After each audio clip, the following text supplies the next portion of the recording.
वो भी मेरी तरीके से। अभी मैंने कढ़ाई में 2 चम्मच घी डाला है, इसको मेल्ट होने देंगे। अब इसमें प्याज डालेंगे छोटे छोटे काट कर, लेकिन इसको पूरा नहीं पकाएंगे, बस इसको नरम होने देंगे इसमें। और मिर्चों का पेस्ट डालेंगे। अब हम इसमें चिकन डालेंगे और इसको गोल्डन होने तक पकाएंगे। इसमें नमक डालेंगे, ये थोड़ा सा गोल्डन हो गया। अब इसमें हम टमाटर डालेंगे छोटे छोटे काट के। आप चाहे तो पेस्ट भी डाल सकते हैं टमाटर का। और इसमें काली मिर्च डालेंगे थोड़ा,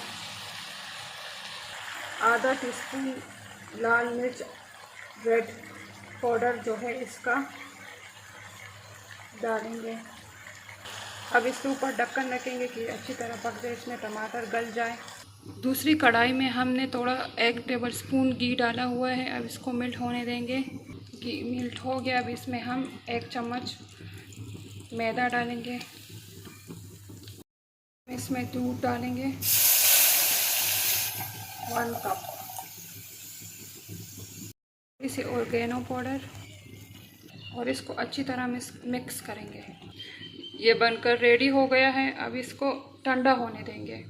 अब हम इसमें ये शिमला मिर्च डालेंगे, इसको थोड़ा सा पकाएंगे, ज़्यादा नहीं। पका लिया। अब इसको इसके ऊपर ये इसका वाइट सा मिक्सर डालेंगे, ये ठंडा करके डालना है क्योंकि ये रेडी हो गया है। अब इसके ऊपर पास्ता डालेंगे। मैं होममेड पास्ता बना रही हूँ आटे से, आप भी वही डाल दें। घर का बना हुआ बड़े मज़े का लगता है। इसमें पास्ता डालेंगे, होममेड पास्ता है। अगर आप लोगों के पास चीज़ नहीं है तो आप लोग इसको इस तरह भी खा सकते हैं। ये अभी रेडी है। इसके ऊपर मैंने चीज़ डाल दी और साथ में थोड़ा सा शिमला मिर्च डाला है। अब इसको मेल्ट होने देंगे 10 मिनट तक। बनकर रेडी हो गया। ये बहुत मज़े का बनता है। आप लोग भी ट्राई करो। हमारे चैनल को सब्सक्राइब करना ना भूलें।